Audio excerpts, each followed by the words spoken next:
Hey everybody, in this video, Kurt Doolittle and I are going to be having a conversation about the number one factor causing conflict in America and Western civilization today, and that is the conflict of group strategies, the clash of civilizational strategies that we see happening. Kurt is going to give a bit of a masterclass on this today, and looking back I realized it's kind of a part two to our previous video, where in the second half of that video we talked about another big factor that is causing conflict, which is the clash of personality clusters.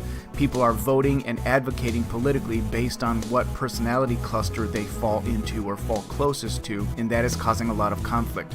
So if you understand the clash of personality clusters and the clash of civilizational strategies or group strategies, you basically understand the root source of our problems in Western civilization. Western civilization has a very unique strategy that is hard for other civilizations when they come in contact with it and they react against it. They like the benefits of it, but they don't like to actually go through the price that must be paid to gain the benefits of it. So a pattern we see in history, as Kurt is going to talk about today, is repeatedly when Western civilization makes some kind of advance, other group strategies react against it.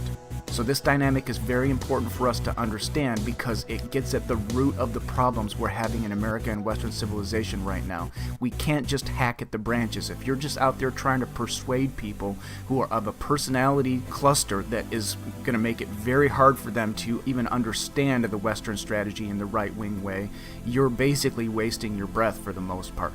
If you're trying to be out there persuading people who are instinctively operating in a civilizational group strategy that is counter to the Western strategy, you're going to be wasting your breath for the most part. We have to understand the root of these problems, and that's what Kurt is going to give us a bit of a masterclass on today. And that enables us then to craft solutions and implement solutions that will last for the long term so our descendants don't have to go through this again. Before we jump to the conversation, I want to make one other point that we got to later in the conversation, but I want to make sure to make this point before you watch the first part of the conversation. In this video, Kurt is going to be talking about the Abrahamic religions, the three religions that came from Abraham. Obviously, Islam, Judaism, and Christianity. So what he is trying to pinpoint here is the Abrahamic method, which is a method of persuasion or a method of argument. So what we want to make sure you understand is that we are not demonizing every single member of any of these groups. However, we are trying to cut out the Abrahamic method, which basically consists of giving a false promise as an excuse to violate reciprocity. So we see the left doing this, obviously, when they lie about humanity. That is their excuse for violating reciprocity. So we see with religions sometimes people use a supernatural claim as an excuse to violate reciprocity. So what I want to make clear is, for example, if you're a Christian, we've got a lot of Christians in the movement, we've got a lot of Christians on the grassroots right. If you're a Christian and you're not violating reciprocity and you're not using supernatural claims as an excuse to violate reciprocity, then you're actually part of the solution, not part of the problem. So we're not going after you. What we're going after is we're trying to eliminate this baiting into moral hazard that the left does and that religions often do as well. We're trying to eliminate that across the board. Last thing I'll say is, and it's hard to cover all these bases in a conversation like I have with Kurt in a moment, so that's why I'm kind of trying to cover this stuff so that people don't get triggered unnecessarily because they don't understand when we're talking in broad strokes, etc. So the other thing to make clear is Islam has violations of reciprocity built into it. I'm not saying it's impossible for a person to call themselves a Muslim and not violate reciprocity, but if you look at the religion, it openly teaches its adherents, and in that culture, to violate reciprocity. Same with Judaism. Now, Christianity has been used in the past and is used by some people today to violate reciprocity. Classic example would be the Pope saying, "Walls are evil," while he lives behind a big wall. But there are also many Christians, I know many personally, that do not violate reciprocity and seek to enforce reciprocity. So again, I want to make it very clear, if that's you, you are not the problem. You're not what we're going after here. We're going after this technique of baiting into moral hazard. Last thing I'll say about Christianity, we didn't cover it in this video, but Kurt often says that Christianity teaches the optimum in-group strategy. That is something that cannot be said about Islam, obviously, or Judaism. So just to make it clear, when you hear Kurt talking about Abrahamism and these three religions, he's talking in very broad strokes. And obviously there are big differences between these religions. And of course, no matter who you are, if you are not violating reciprocity and you are seeking to enforce reciprocity, you are on team reciprocity. We are all on the same team. You are part of the solution, not part of the problem. I just want to make that clear before we start. Let's jump into the conversation. Hey everybody, John Mark here. I have with me Kurt Doolittle, founder of the Proprietarian Institute, and he shot me a note a couple days ago and said, hey John, would you be willing to jump together and put a video out about a topic that we get asked about sometimes? It can be sometimes a controversial topic, but he wanted to make sure to add some clarity around this topic, and I think it'll be informative for all of us. So, Kurt, I'm just going to go ahead and hand it over to you, and I can jump in with questions and clarification if need be, but the floor is yours. The topic is basically accusations of anti-Semitism and whether they're true or not, and I suppose that depends on which way you want to cut the pie. Proprietarian, the work we have is trying to solve a particular problem, which is ending the industrialization of false promise and basically deceit, pseudoscience in the public space. It's been used under democracy to undermine Western civilization. So we're trying to create a body of law, and to create that body of law, I have to understand how these set of deceits have been manufactured. So that's our underlying problem. The question of whether it's anti-Semitic or not is sort of depends on whether you're saying, are we talking about a genetic distribution, like the Afro-Asiatic linguistic group that we call the Semitic people, that is a mixture of the branch of Afro-Asiatics and South Caucasians? Are we talking about the civilization that has arisen that collectively consists of all the Middle Eastern civilizations? In other words, just as European civilization or Christendom is divided into different factions, so is the Middle East, unlike China or India. Or are we talking about an argumentative method? In other words, the way Confucius or Aristotle or Plato or Abraham talked? Or are we talking about a cultural thing? And when we talk about Abrahamism, we're talking about Abrahamism in the same sense that we would be talking about Platonism or Aristotelianism or Confucianism or Buddhism. And Buddhism is a little outlier, but of these basic ways, these are means of conducting argument, or we would call them grammars. In other words, methods of a grammar and proprietarianism is sort of like the difference between math and programming and accounting. Those things are all different kinds of logical constructs that require slightly different rules. Well, same with Platonism, Aristotelianism, Confucianism, and Abrahamism, these things obey different rules. In this particular sense, Confucianism would be what's reasonableness or reason. It isn't quite like Aristotelianism, which is really science or empiricism or what's testifiable and falsifiable.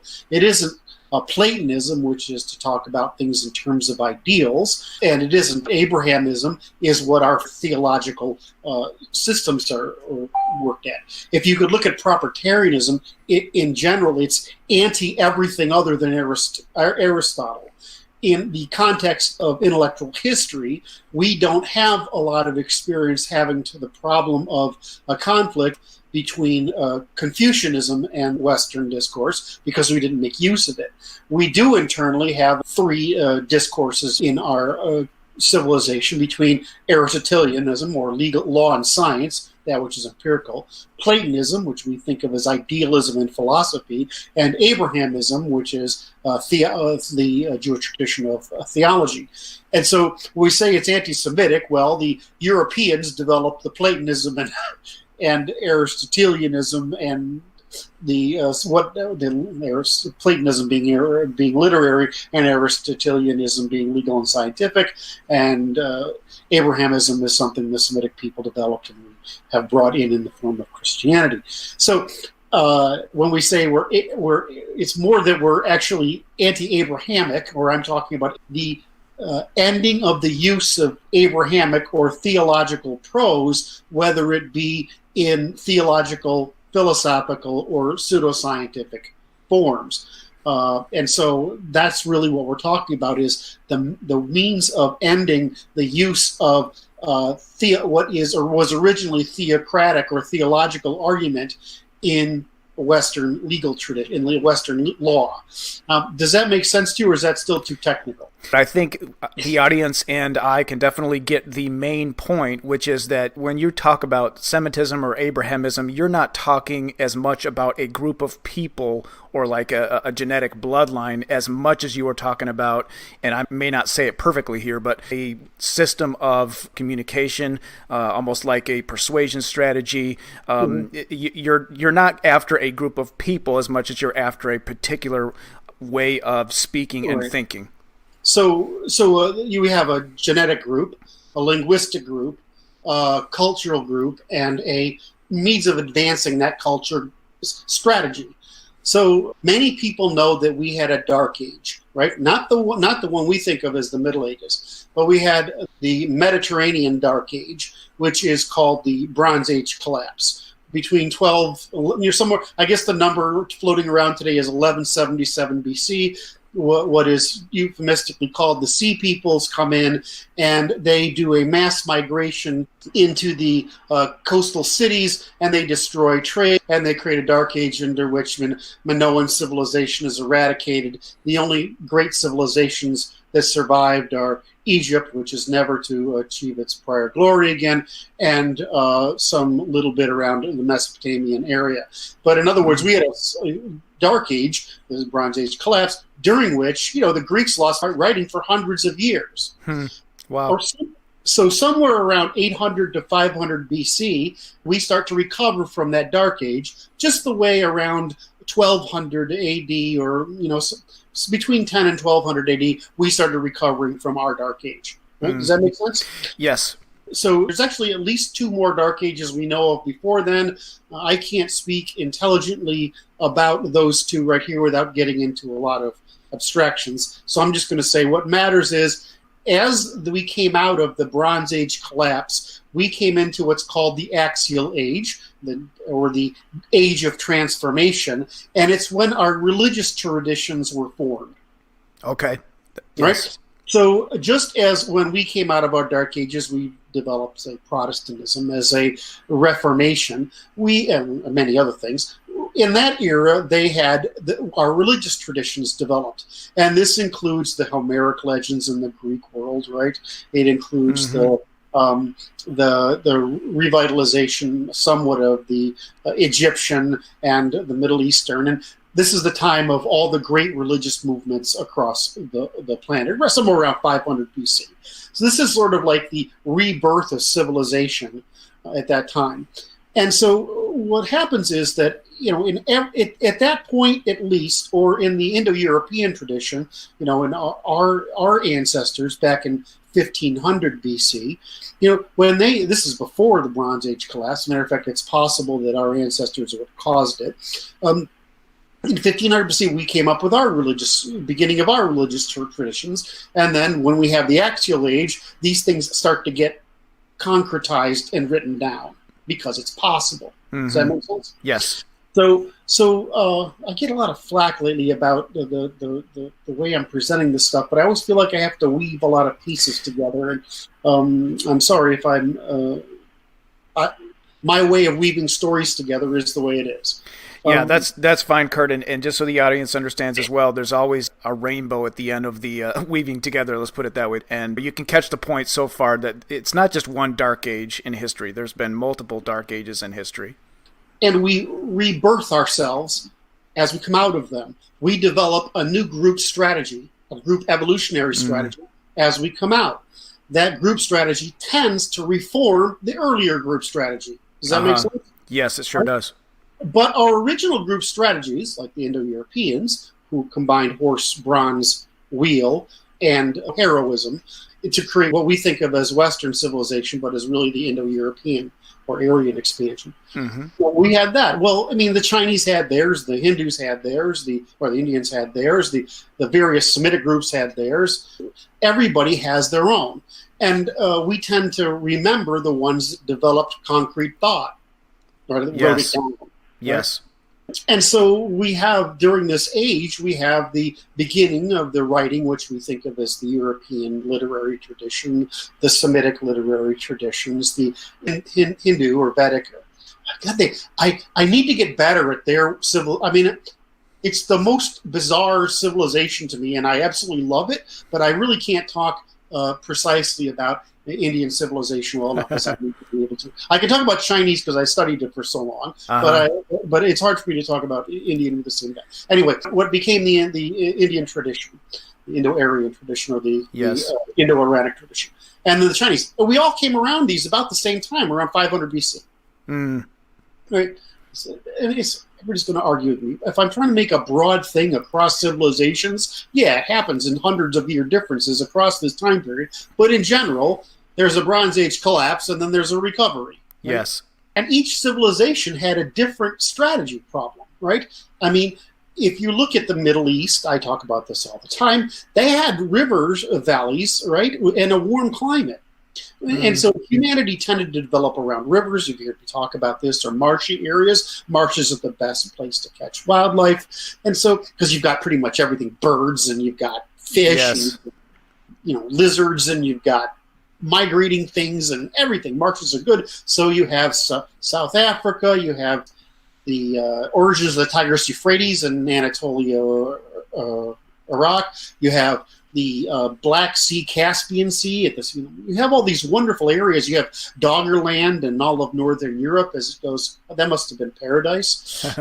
Good places to start a civilization or plant a people group. Good places for very unsophisticated great apes who are managed to put tools together to live, right? Because we're expensive. We're expensive life forms, right? We need a lot of calories. These things in our heads, we forget that it's 11 times more per ounce of that than this. Yes, yeah. They're expensive. So anyway, so the forest land people develop different group. The borderlands people develop the steppe lands people, the Fertile Crescent. The riverlands people. We all develop slightly different strategies based on the geography we're in, the military conditions we operate under, how many competitors are in the area. In the Middle East is where there's a lot of competitors, right? China managed to they're all competitors, but they're all near kin.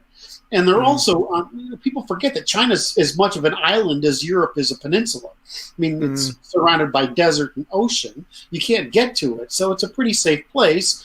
Europe is cut off by the Mediterranean, the Bosphorus, the Black Sea, and the Urals. So, we have some different segmentations here. But the middle of the axis of the continents in the Middle East, they have the North Africa, they have the Africa via the Red Sea, they have West Eurasia, and they can get into India and China it's basically the mall of the world, right? Yes, and these geographies affect the way that these people groups develop. Right, and so you have the Semitic peoples are in a position where conquering the river, right? A river that has high concentrated irrigation growth around it and multiple growing seasons, so they can multiple crops. That's really cheap. Right? But try to conquer the Eurasian plain where you've got to have horses, or the steppe where it's even worse. So you can administrate the Fertile Crescent fairly easily. You could administrate the Levant on the Mediterranean fairly easily. I mean, it doesn't get much better. Cyprus is a pretty great place to live. Talk about ideal climate. Crazy there these days. So you have this world. Am I painting a picture here?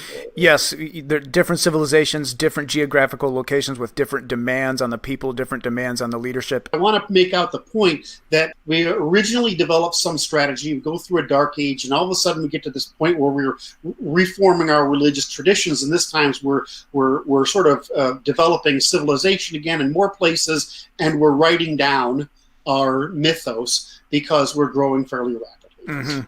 Right? And we've all had these strategies before. Well, when we have these strategies, I'm going to pick out just a few, okay? The Confucianism, Platonism, Aristotelianism, and Abrahamism. And I should put in Hinduism there in its original form is a wisdom literature, the Vedas, or the original Hindu literature scriptures. Right? So we wrote these things down, and these things express that strategy, right? Yes. That makes a lot of sense, and I'll just jump in for the audience as well. And this is helping me as well, Kurt, because it helps me to hear you use the word Abrahamism in the same sentence or in the same list as these other ones, these other isms, the Platonism or the Aristotelianism. It helps me understand what you mean by Abrahamism when you say that. That's very helpful. Go ahead. Okay, so you have two conflicting issues.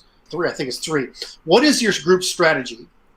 How do you turn it into a method of argument that's moral? In other words, how do you project it as good? Yes, that makes sense. Right? And do you have the knowledge of how to do that?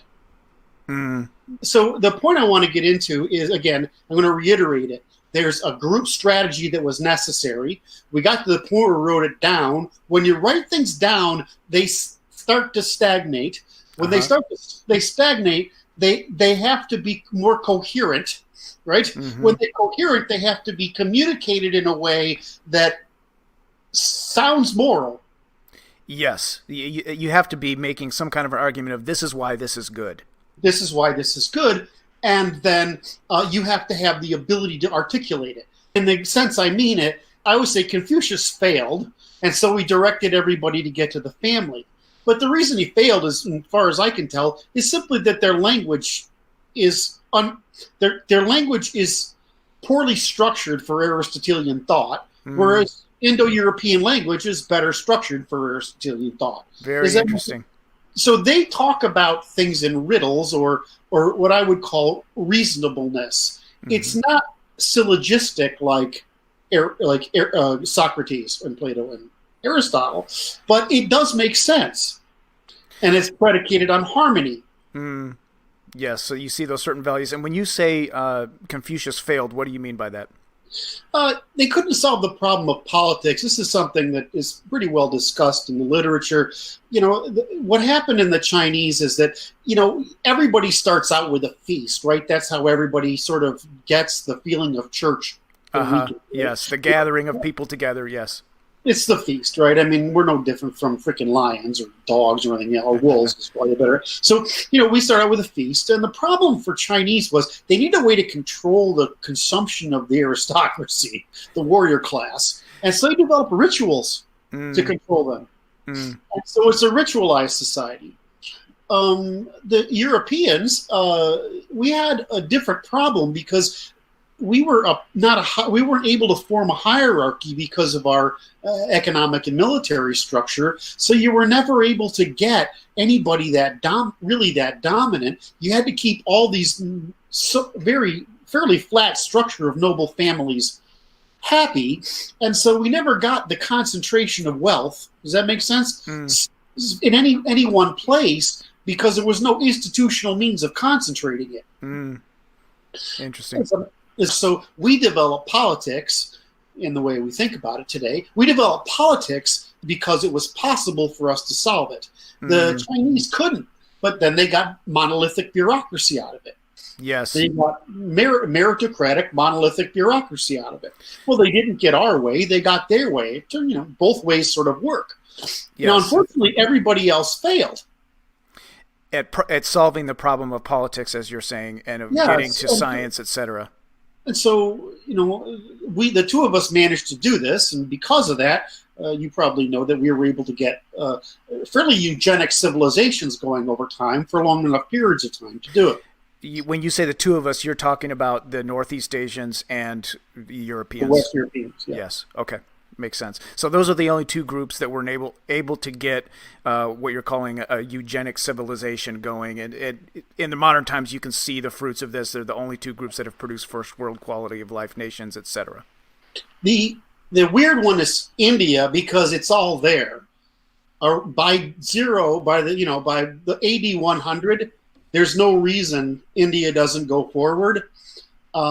Like I said, I need to understand that better. I understand everyone else pretty well. I don't really understand what happened there. They blame it on a lot of things. It could just be as simple as it was never possible to put enough of a Pareto hierarchy together across that vast a territory with that difficult a demographic. And that's all it is, and they just needed time. It's possible that's all it is. I just have to get into their history. I've only...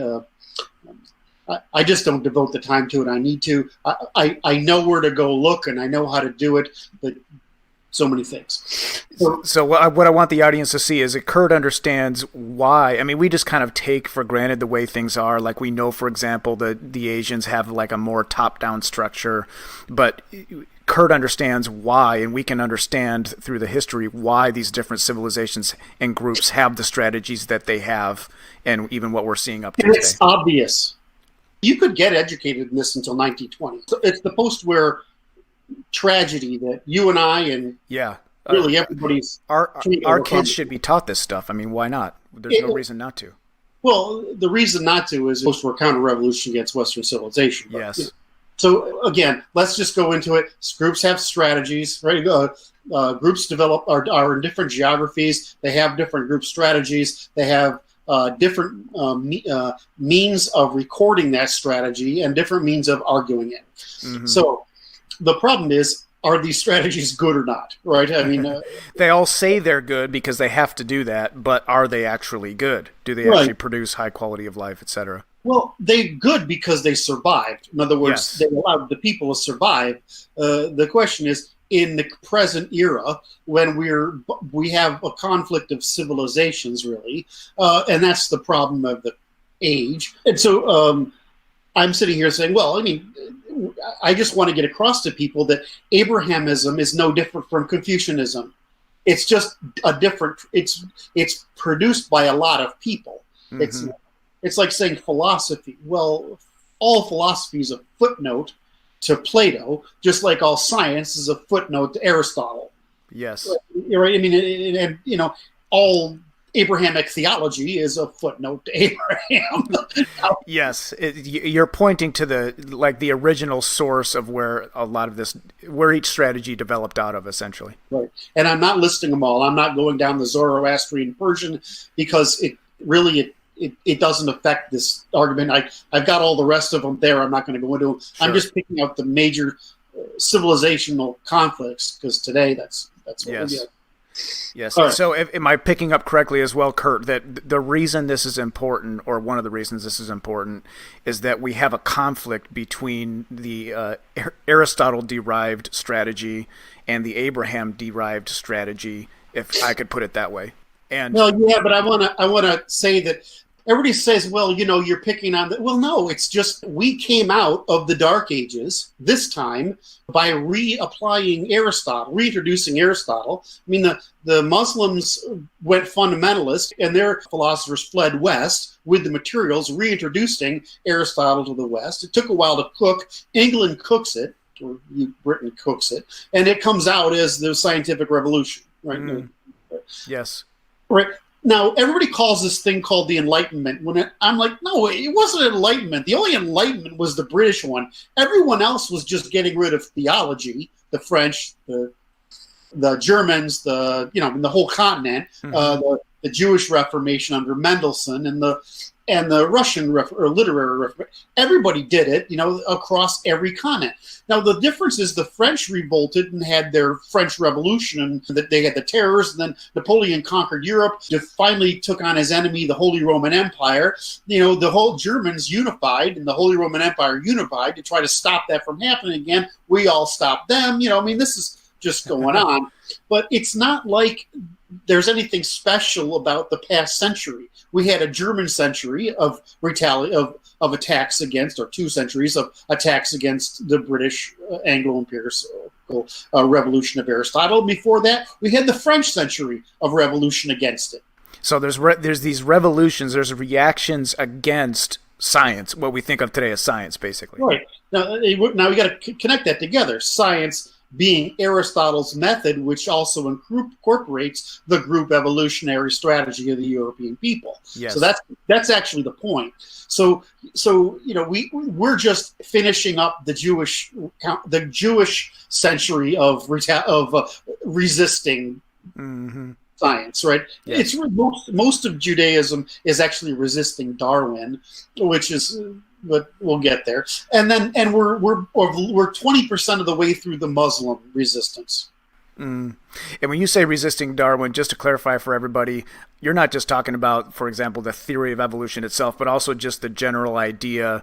It's basically what we think of today as the conflict between those who say everybody's equal and those who realize that scientifically that's just a lie. And Well, it's whether we're domesticatable and domesticated animals. And sorry, I know it's politically incorrect, but that's the problem of this century: is are we going to come to terms with the fact that we're a self-domesticated animal, just like every other, and some groups happen to be more domesticated than others, and domesticated just means you have different personality traits and a lower dysfunctional class. I mean, yeah, a smaller dysfunctional class. Yes. Mm-hmm. Right. That doesn't. I mean, the difference between 150 IQ guys around the world. I mean, we're not very different. Yes. Yeah. It's the difference of the size of the what you could call the dysfunctional class, like you just said, or the underclass. That's really the difference between the people groups. Right. So if I've got across to you that the different groups have, I'm keep repeating this. There's a strategy, a grammar for a mythology, a grammar for arguing it, and a culture that is the result of it. Right. Yes. Mm-hmm. A strategy, a mythology that advances that strategy, a grammar for arguing it, and a culture that results. It's just a funnel, and we all do these things. And that's because we humans don't have that much agency. We do everything by imitating the people around us, and we get this impression that we get the world, when the world is actually very chaotic, and it's all this pre-calculated information that helps us communicate, coordinate, and work together as a group to fulfill each other's needs. And we just kind of do what the people around us do, and that's how it works for us, for our group. Yep. So the big question is, why does the Aristotelian method match with British Anglo civilization? Uh-huh. Why does the Aristotelian match with Northern European civilization? Mm-hmm. Why does the Platonic seem to be more adherent in the upper classes of the continental civilization? Continental Europe, yes. And why are the lower classes so committed to the theological explanation? Mm. So we have these three. The Jews have one. The Muslims have one. Mm-hmm. The Hindus have one. And the Chinese have three. Interesting. So just to make sure we catch that as an audience, the European peoples or Western European peoples actually have three different grammars that we use, those different categories you were naming, and then these other groups only have one each. The Semitic groups have one. Now that makes perfect sense because they have competition from tribes all over the place. They've been low trust people for that reason forever. And like we were talking to what's her name this morning, and she's from Yemen. She's a very smart woman, one of our followers. So one of our followers, so I guess she's been following us for a year, we don't know. And she says, the Muslim intellectuals know exactly what's going on. And the problem is that there's a huge underclass and people are used to cheating. Yes, that's a very hard problem to get around. And so we take for granted in the West that we don't cheat. Mm. Now, why don't we cheat? Well, we killed off everybody who did, Yeah. Right? And so, China has three too. They have Sun Tzu, which is the military, which is delay and deceive, which is why you can't trust anything they say. Right? It doesn't mean it's a bad strategy. It works. Right? Mm-hmm. They have Confucius, which is for the bureaucratic and middle class, and they have Lao Tzu for the more spiritual people, and Buddhism for everybody is a sort of way of getting to mindfulness. Although when you actually go and look at what they think of as religion over there, they don't think of religion like we do. They're more like, and same with Hindus, it's just the way. In China, it's the way, right? And what I am trying to produce is the European way, right? Our way. You're also identifying how to talk about it and how to explain it. Yeah, I'm trying to write down our way because it hasn't been written down, right? And that's actually our problem. Yes, our problem is that it hasn't been written down. I think had we not had the overextension of Greece, and had Aristotle and crew been able to finish their job, that's another crime we can blame on democracy, because that was a democratic decision. That crew would have gotten there, because you can see it in all the thought, but they didn't get to the Bible of Western civilization. So I kind of see myself as completing Aristotle's project and just writing down what we do, but I'm writing it down in scientific language, which is language. Now, but we got to get back to the question of why does that work for us, and other people react to it. Yep. And so, the reason, of course, is that it's an aristocratic system of thought. And when you say aristocratic, can you define that for us? It's people who have agency. Why is the truth useful? Well, it's useful if you have the power to make use of it. But the truth is actually really freaky and scary to a lot of people. It is. I mean, it's scary to me. Yeah, I started working on this stuff, in the 90s, and I'll tell you, by 2006, I was pretty worried. By 2009, I scared myself. But I mean, that's what political correctness is. I mean, just to bring this home for the modern audience, it's just people who are scared of the truth, basically. It's not in their genetic interest or their group's reproductive interest or their strategic interest to know the truth. Yes. And this is the fundamental problem, is that the conflict between the reason we have a great quality of life is our near universal mandate or extension of truth, and that's why we have a high trust society, incredibly prosperous. You can build very large, complex organizations. People stay in formation and battle. I mean, name thing. The reason we do that is because we've put truth, trust into every bone and fiber of the society, mostly because we were, military order. And in military orders, everybody's got a job, and you just got to tell the truth, and it works. Yes. Yeah. So that's why this works for us. That makes sense. So Confucianism is wisdom, right? It's harmony and usable. And advances their method, which is non-conflict. So you see face before truth there. Mm-hmm. But whereas we put truth before face, yes. Now in the Hindu world, I'm not sure they know what true is, because they're so richly deep in this incredibly social constructed mythos. I mean, it's completely relatable. It's stories, these things represent stuff. And Mathel, who's guy I used to work with, he was born there, and his mother's Scottish, his father's Indian, and he's an engineer. It's kind of fascinating, really. He's one of the guys that developed nylon. One of the okay. Anyway, he's like, I'm from there, and if a Martian came down and landed on from Mars and had three eyes, he'd be more understandable to me than the people over there. He's probably, being dramatic, but I mean, it is one of those things where it's a very special place. Except for the filth, it's actually a beautiful place. I mean, the people, their religion is not a religion. It's not exclusory. It's just like a social version of the military. You have your job. If you do the job, you're a good person. So the problem with the Semitic orders is that they're in a world where there's a new freaking emperor every once in a while, and so everybody maintains tribes. Right? So empires come and go, tribes stay the same. And tribes is basically somewhat extended family. Is that correct, Kurt? Right, and so you want to have group cohesion, and they develop stuff anyway. So the problem with the Abrahamic method is, it's like I say, I mean, the Abrahamic method isn't about Confucian harmony. It's about in-group retention and out-group predation. Right? Yes, that makes sense. Right, it's about out-group conflict, and it makes the out-group the enemy no matter what. And so if you look at, Christianity is just a way of rebelling against the Roman aristocracy. It's a way of rebelling against Aristotle, Plato, Socrates, and the Greek thought. And the Christians don't like this. They want to deny it. I'm sorry. You read the history. They burned everything and broke it and destroyed it. They killed the philosophers.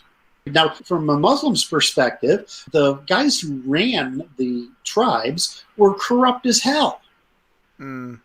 And so what Islam gave them was a way to take that away and to make people more equal. And so it started out that way.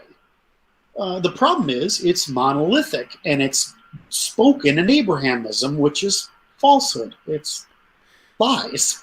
Mm-hmm. So the problem what I've done is I had to go into, just like you've probably seen all the work I've done on truth and reciprocity, or I've done it on reciprocity, and truth is the verbal form of reciprocity. Yes. I had to break that down into components, and I had to break Western civilization's strategy down into components, yes, and produce it in first causes. Well, then I had to say, well, what's wrong? Why did Jews get kicked out all the time? And why is Islam going from an initially interesting way of getting over a debilitating social order, gets to the 10th century, which conquers everything? I think that was bad. They don't, but I think that was bad. And then all of a sudden goes fundamentalist. Right? Persia almost rescues Islamic civilization by re-Persianizing it, and the Turks come in and they crush Persia's last hope. I feel like that's what's happening to us, is that we had the Semitic religious and theological invasion, the Christianity came in, and we had a great migratory movement. They had a crash. We had the Christians come in through Byzantium and take advantage of the crash to suppress the restoration of the aristocracy. Rome would have come back just fine, but they prevented it. And so they spread this nonsense all through Europe. So, the problem is we lost Aristotle for, 1,000 years. The Dark Ages weren't dark. Well, they weren't entirely dark. There were candles, but it certainly wasn't the intellectual flowering. I mean, by 100 BC, we're on the verge of the Industrial Revolution in Greece. Amazing. There's no reason we spent 1,000 years of suffering the plague and darkness and Christianity and ignorance, and we're still and there's no reason we're still vulnerable today, other than the Abrahamic method is so successful at seducing people, like a drug. That why does that work? And so I wanted to know not only why does it work, how does it work, and if I wanted to outlaw it, how could I? But I have to reduce it to first principles to make it so it can't be used against people. So we have to understand the method before we can neutralize it. And again, just to make clear here, if I understand you correctly, Kurt, you're not saying that every member of a particular group, like every Jewish person or every Christian or every Muslim or whatever is a bad person and all of this. You are identifying a method that has undermined and clashed with the European method. And you're saying, how can we understand this method so we can make sure it doesn't undermine us anymore? Correct. This is water. I don't drink. No problem. If somebody brought it up, why does he drink? And I'm like, I drink water and coffee and Coca-Cola when I need to. I do have the occasional scotch, but it's usually if I don't have to speak anything coherently after the next 15 minutes. So yeah, culture is downstream from our argumentative method. Yes. Right? And so, an awful lot of Jews practice Abrahamism because they're practicing the strategy. You get them out of their paradigm, out of the religion, out of the cultural indoctrination, and you just got another person. Yes. Yeah, I mean, we have, I don't know as many because I think you kind of keep track of who the people are better than I do because I'm kind of out on the top of the sales funnel, I guess you could say. But, I mean, we have some Jewish people in our movement, and you're right. When they exit that paradigm, they're just, they're just like us, thinking the same way we're thinking. We've started a Christian group. Now we're starting an ex-Muslim group. Or a Muslim group, because we just got to. The problem is you can't have a conversation on their terms with a bunch of angry white guys. So I have to move that conversation over there. Because a certain percentage of the population on the grassroots right is just so fed up with certain things, and they're so mad that the individuals that don't want to learn what we're learning, sometimes they can't even get a word in sometimes because people are reacting against them just because of who they are or whatever the case may be. So I don't want to go into the detail. I have written volumes of the Abrahamic method, right? It's basically seduction. Use it, false promise, baiting into hazard, free of warranty, liability for whatever you say. It's an unwarrantable promise, like life after death, or we'll have an economic revolution, or women will be able to take charge, or we can socially construct falsehood and take power. I mean, or we can bring in millions of immigrants from wherever, and nothing will go wrong. We can if they're all Northern Europeans. Yeah, but yeah, exactly. So there's all sorts of versions of this, and this is a good phrase for the audience to just stick in your head: baiting into hazard with false promise, making a false promise that leads to people allowing or encouraging a violation of reciprocity. So what you do is you create a victim myth, so it's a restitution. So now if you're a victim, you're demanding restitution, reciprocity is okay. So you create you create this narrative. Yes. You lie that you're a victim, yes. Mm-hmm. It's not that white people Europeans dragged humanity kicking and screaming out of ignorance, poverty, superstition, hard labor, starvation, disease, suffering, and short lifespans, and in the tyranny of despotic governments. No, it's not that. It's that we used like some slaves. Yeah. Everybody else used slaves too, but they don't mention that. And when the minute we figured out we needed to not do that, we stopped. Yes, okay. Exactly. It's ignoring all the good things that Europeans did, and I think the audience knows the drill. Yep. Well, India has a right to say that it became exploitive. The French colonies have the right to be exploitive. Well, it's exploitive because that's the only way you can afford to pay for the cost of transitioning your culture out of barbarism. Right. Yep. So I'm not justifying it. I'm saying you learn, you get better at it, you don't do it again. But I mean, there's no crime here that was like we went and Europeans are not uniquely evil in the things that they did. Put it that way. Well, no, not evil. I mean, look what the good we did. I mean, exactly compared to anybody else. So I mean, and the good is because of this damn truth thing they all rebel against. Exactly. Yeah. Because truth destroys your false hierarchy. Yep. Right. And yep. So it's what we do when we say we do truth regardless of cost. It's truth regardless of consequence to the dominance and competence hierarchy. In other words, truth is pretty meritocratic. Either you hold up your end or you don't. Well, this is extremely difficult for peoples who have built cultures out of rent seeking. Anyway, yes. I'm getting off. All I wanted to do is get to the point where baiting into hazard, and it's all on here, and the means of doing it, and GSSRM and whatever. These are the female group competitive strategy of undermining alphas. Then that's what the Semites developed in Abrahamism. So the means of undermining alphas. And it's done through allying people with false promise as a means of undermining the host civilization. Well, that's okay when you're trying to get out of oppression, but it doesn't. It's like women, it's great. It works great if you get yourself into a position of having property rights and rule of law. But if you try to be in control, it's not going to happen because men are dangerous. Yes. So you're saying this strategy developed. It was understandable how it developed originally, but now it's to the point where it's undermining basically what we think of as Westerners as everything good, the rule of law, truth, etc. Right. So exactly. I always feel like I know you repeat my stuff when I say exactly because you've done it right, and I don't have anything else to say. So the net here is that when we are, if you want to say anti-Semitic, well, I mean, I'm anti-Abrahamic. I'm anti the means of which is a means of argument.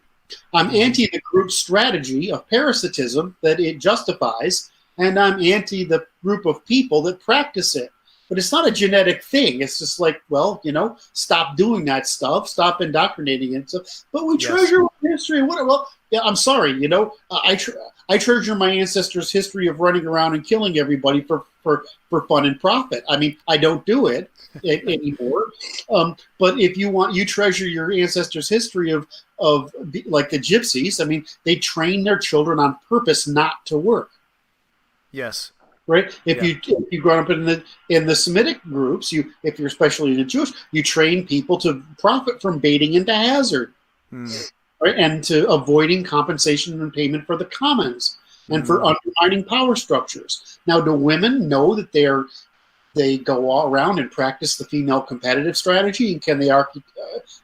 You see that all the time. Women come to our group and say, "Yeah, women do that. We got to stop that."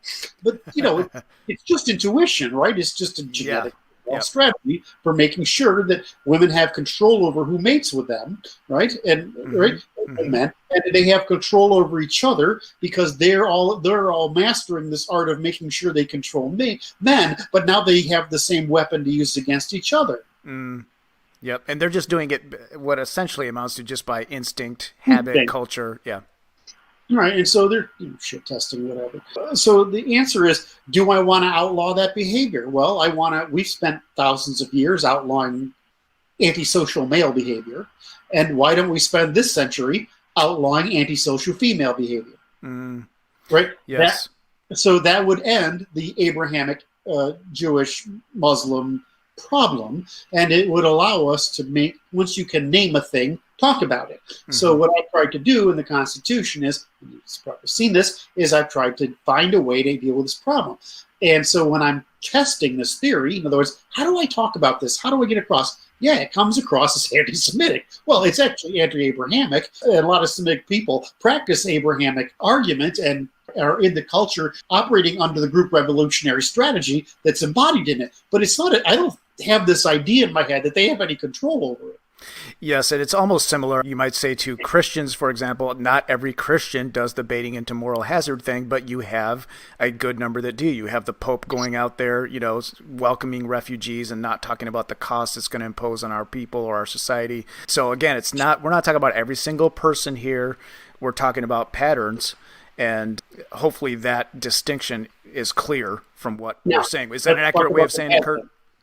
It's correct. Let's talk about the bad thing. How likely is a guy to admit he screwed up? How likely is a woman to admit she screwed up? Pretty low. Right. So this is the problem, is that because women feel constantly vulnerable, this is their thing. That's the same thing with men. If we don't admit it, that means we're not trustworthy. If a woman admits it, then she's vulnerable. Right. And so we have different strategies. The problem with Jewish history that I think McDonald goes into. Kevin McDonald? Yeah, and he got it from somebody else. I can't remember. The name is escaping me right now. I can almost do it. I can't. Which is that Jewish history is very selective, just like female memories of your husband and wife relationship is selective. It's always any slight you make is overrepresented, and she never made any. and it was justified. Spoken from experience by married men. Yes, I know what you mean. So again, I don't believe this stuff is cognitive. My argument is that we've evolved fairly rapidly over the past 10,000 years. Europeans, East Asians, and Ashkenazi because they've been part of us, have evolved very rapidly. We are at different distributions of neoteny, and we're at different cognitive dimorphisms. And so I can't imagine a Jewish male not sounding slightly effeminate to me, just like I can't imagine a Jewish female being as feminine as your average Northern European female. When you say cognitive dimorphism, you're talking about basically the male brain versus the female brain, to put it too generally. That's what you mean. When you're talking about big things across big groups of people, you got to use big levers. Yes. The big lever here is that whether the Ashkenazi have through bottlenecks, it's not really anything about being Jewish. It's a bit more that they have been cut down to very small populations and expanded, just like humanity was. When they've done that, they've expanded people from the rabbinical tradition that were their core investment. So you have very talented people breeding, and they're always. They did the opposite. We sent guys into the monasteries so they couldn't breed. The Jews sent money to their rabbis so they could have extra children. So then you have that particular type of brain, I guess you could say, that gets reproduced a lot. What do they select for? They select for what's basically a female talent, verbal. High verbal, yep. Ability. And so whether they narrowed cognitive dimorphism, whether Semites start as the Semitic peoples, the Afro-Asiatics start as female biased cognitively dimorphic is possible. I don't have any idea about that. I do know that it's true of the Ashkenazi. I just don't know if they've narrowed it or they've reversed it. Does that make sense? Interesting. I think it's narrowed. I think that's probably why we have the differences in mental illness in the Ashkenazi. So interesting. I'm not really sure that it seems like it, but you get the wonderful verbal ability, and on top of that, you've got wide male variability. So men vary more than women. If you move the needle up, you're still going to have men vary more than women. And so, whereas like in my, the Tories or the upper class English, you had about roughly the same average IQ as today's upper class Ashkenazi. The problem is they still have a wider distribution. And so you're still producing 2 to 1. Mm. Does that make sense? Is it a wider distribution of IQ in the Ashkenazi population, you're saying? It's a wider distribution. So Yes. we're, average people are 10 point whatever. We're at 12 and they're at 14 or something like that. Yes. I mean, I can't do all these numbers off the top of my head, but so you're getting more of them, and so you're going to get more of these guys. But you can tell it when you're in the writing and the research. It still comes out that you'd rather have a Penrose, right, than you would your average Jewish thinker. I mean, you're going to get. We're still thinking differently. We're still thinking geometrically or mechanically or masculinely on our side, and mostly. And it's the same argument I have about Einstein. Einstein and Bohr come up with a verbal description of space-time, which has turned out to be an obstacle to progress, whereas Hilbert was behind because he wasn't doing a verbal description of space-time and quanta. He was doing a physical description of space-time and quanta. And the reason we're stuck here is because, it's like, why are we stuck with Keynesian pseudo-mathematics? Well, it's because Hayek didn't correct Keynes. Well, why are we stuck with Bohr and Einstein? It's because Hilbert didn't correct them. Well, I don't know if it's like part of our agreeableness or something, but I'm going to correct the Jews. I'm sorry. And this is helpful for the audience too. I mean, in case there's anybody listening that's completely unfamiliar, you see this pattern over and over again of how certain Jewish thinkers are just in leadership on the left throughout the 20th century, especially. You can see it. You go from Marx to Boas, if I'm pronouncing it correctly, who kind of started the whole equality thing, to the Frankfurt School, which started the social justice warrior movement, essentially, or turned it kind of into what it is today. Over and over and over again, you see these patterns. And so what Kurt is identifying is the root causes, both historically, genetically, and culturally, in terms of group strategy of why this is. Right. And so, again, I don't believe that they just feel good about succeeding, right? So it's successful. We haven't corrected them, right? That's how I view it. So when you say I'm anti-Semitic, well, I'm anti this technique, and I'm anti what it's doing to Western civilization, and that's because I have a better idea than they do about what the consequences are. The consequences are dysgenic, and they are destroying everything, including our ability to have intelligent public conversation. And this is beginning to show up in the sciences, which is Eric Weinstein's argument. It's showing up in the sciences is that because you're no longer able to have masculine competitive conversation. Yes, because this strategy is starting to permeate everything, academia and the media, obviously. So that's why I say we're having a second dark age. And so the theological systems are a false promise to create a social construction that denies some aspect of reality in exchange for a false promise, and organize a resistance movement against truth, right? And Marcus. Yes. What's happening is the Jewish community came here because of the post-war movement, because of the Nazis. They say that, but it really starts with Marx and Boas and Freud. They are resisting the restoration of Aristotelianism by Darwin, etc., into the social order. Yes. Yeah. So we let them in just at the same point we were finishing the scientific revolution.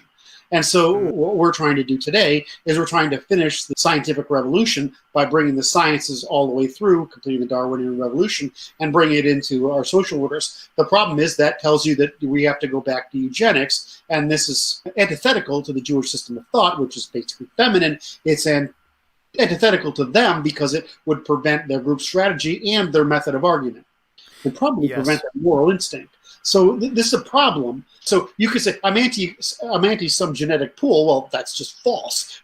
I mean, what I'm anti is I'm saying the science says this, and I don't care what you say. You can't come in and destroy a civilization like you've destroyed others, because Islam has certainly done it to destroy the Christians that have destroyed European. You've destroyed German and Russian, and although Russian seems to be recovering, why should your retaliation against truth have any standing at all, because it just is a retaliation. It's another set of lies through social construction to create a false promise to bring about a destruction of a civilization which is counter to your group's genetic interest. Well, then go live in your own country if you don't like it, but you're not going to get, you can't win both sides. All you do is take us down and repeat the process again. That's a great statement of what's happening and what needs to be done. We just need to stop it, because if we let them just keep doing it, we're entering a dark age if we don't stop it. All right. So again, every group has a strategy. They develop a mythology that advances the strategy. They develop a method of argument to advance the strategy, and they develop a culture that results from this chain. Right? They don't understand what they're doing. Yes. Right? I said, well, I have to write propertarianism down, or really have to complete the Aristotelian project, because nobody's written it down before. It's not that we haven't practiced it. It's not that I'm doing anything other than just saying, what do we do? Oh, let's write it down. Right? Yes. What have we always done? Why were we successful? How can I write it down in scientific terms, or probably economic and legal terms? Yes. Right? So I don't think they're any more aware of what they're doing than we are. Correct. The question is, can we get past the Abrahamic era? Yes. Yep. Can we complete the Greek program of producing a future for mankind where none of us are lying, but we're all cooperating? None of us are parasiting upon each other or preying upon each other. We're all cooperating. We are producing the commons that are suitable for our people. We're creating a heroic vision for our people and our ancestors. But none of us are using ideologies or theologies or philosophies to construct parasitism on other people in order to not reform ourselves. Yes. So that's what I'm trying to do. And so you say, well, you have this terrible idea of white supremacism. No, I just say that, well, truth is truth, and Europeans happen to be lucky enough in the roll of dice to come up with a certain order that directed us to eventually producing, Socrates, Plato, Aristotle, and all the scientists that follow, Archimedes, and all the scientists that follow.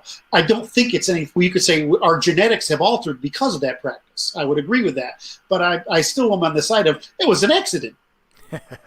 Right? Yeah. Since we're the only people that had that accident, we're the only people that corrected it. I'm not taking this. I think the truth is superior. I'm sorry.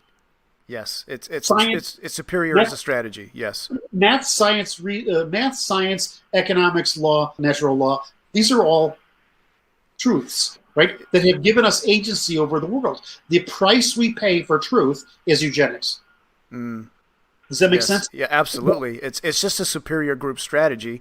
It is our group strategy as Europeans, Western European, especially descended peoples, and it has dragged half the world, as you often say. It has dragged the world out of ignorance, poverty, and disease, etc.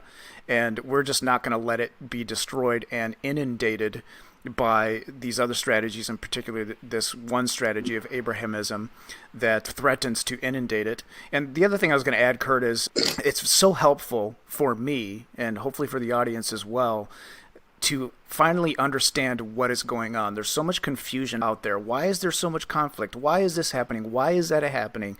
And when I understand these things the way you explain them about the group strategies, it helps me understand actually the core of what's going on. It's a clash of group strategies, and once you see it, you can't unsee it. You start to see it everywhere.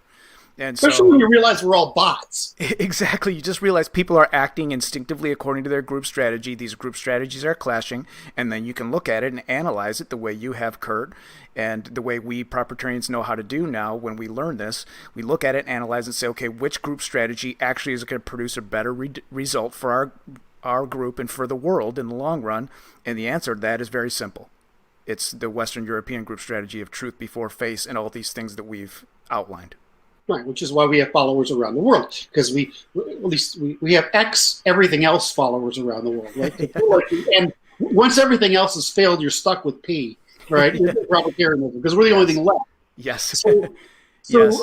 So we have X people around the world, and they all get it. I say there's nothing wrong with your population that 6 generations of soft eugenics, which is controlling the rates of reproduction of your underclass, won't fix. Yep. The problem is getting to that point. But you got to stop looking at your people and saying, my culture is bad, whatever. No, it's just fucking math, right? You can't create a Pareto distribution, a rule of law, Pareto distribution, and a Nash equilibrium of returns if you have that big an underclass in relation to your class. It's impossible. It's Yep. impossible. So stop thinking about, it's not like, wow, we're so, it's just really, it's just way easier to do everything if you're not carrying these vast underclasses. Yep. So, you can't call people like you're bad and you need to be shit because of it. You say, you're a person, we owe each other things, but you can't have 5 kids. You can have 1. Yes. Yep. And that's it. That's all you have to do. There's nothing else to be done. You just let that happen and play out. Yep. And that's another thing for the audience. And this is why I say in my videos, you'll hear me say sometimes, I'll say, folks, we know what to do. Like, I mean, you want to fix Africa? Put us in charge for 100 years and we'll fix it. Like, it's not like it's rocket science once you understand it. It's just that it's politically incorrect. Certain group strategies don't like to hear it. It's against their instinct. But it's not like it's big rocket science of how to have a good civilization once you understand it. So that's a great benefit of this, as well as we understand what to do and how to produce success in a group of people. Now, some people can't do it, right? And they'll say that to you. It'll never. I don't want to pick on any country, but we have a scary number of followers in Africa, which I don't understand. I think it's because we tell them there's nothing wrong with them. Yeah, it's exactly, yeah. There's nothing wrong with you. There's nothing wrong with Africa. I mean, you're in a geographically isolated place with a high disease rate. It forces children to mature early, and so you have lots of kids, and it's almost impossible to get any trade route to you. I mean, don't blame yourselves for that. I mean, it's just the way history developed. I mean, yep. It looks like they would have had their Mesoamerican moment just about the time colonialism came by, and we probably interfered with that. Interesting. We can own it. We didn't know it, but we can own it. But on the other hand, there's nothing preventing any group of people from having Western-level societies if you fix that problem. I mean, India, I don't know if they can do it, but they're sure trying. China is sure trying. The problem is, because the face before truth aspect of the Middle East is so pervasive. I mean, lying, cheating is just part of, lazying, free riding is how it's done. I mean, that's what, the argument, why can't Arabs win a war? Well, because they can't fucking do anything. Right? Yeah, it's very hard to operate militarily under that culture. They can, however, raid you to pieces, which is what they've always done. Yes. But they can't operate militarily the way we do. No, but that it's just a different saying. You can import millions of Middle Eastern men who will undermine your culture from within. You can import Jews who will undermine it from within. You can undermine gypsies. Well, they're not too much of an undermining. They're just pestilence. Right? You can undermine it from within. You don't get any undermining so far with East Asians. I mean, I was sitting at a restaurant today. I was like, white people and Asians, like, we get along fine. Right? Yes. Yeah. The only exception to that I've seen is the voting patterns. They still vote majority left, and I don't know if that's because of the face before truth thing, or why that is. But yeah, I mean, the Northeast Asians are different. Power. Yeah. Yep. So anyway, so the point I want to get to is that nothing in propertarian thought, in other words, nothing in the whole body of thought that says I've made an excuse here other than we got to tolerate Christianity. Right? Right? Aside from that, I just go with the truth in all times. Even in that statement, I'm saying there's just no way to take that away from Christians. Right? Yeah. So, but aside from that, I'm like, okay, well, then theology's got to be tolerable across the spectrum under some criteria, as long as it doesn't break out of the theological realm and violate natural law. And if that's the case, well, you still are stuck with Christianity because everything else does. Yeah, the only religion, you can correct me if I'm saying this wrong, Kurt, that to where it can operate within the bounds of reciprocity. Most of these other religions, almost by a definition, are violating reciprocity. Certainly Judaism and Islam are. That's because that's what they were evolved to do. They were evolved to create a rigid in-group against a hostile out-group. Judaism goes in from undermine from Islam conquers and consumes. Yes. Right? I mean, they're both parasitic strategies.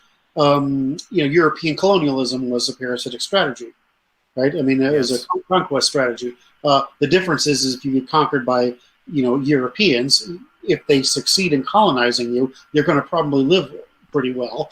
And I'm not sure that's true of anybody else. Sure.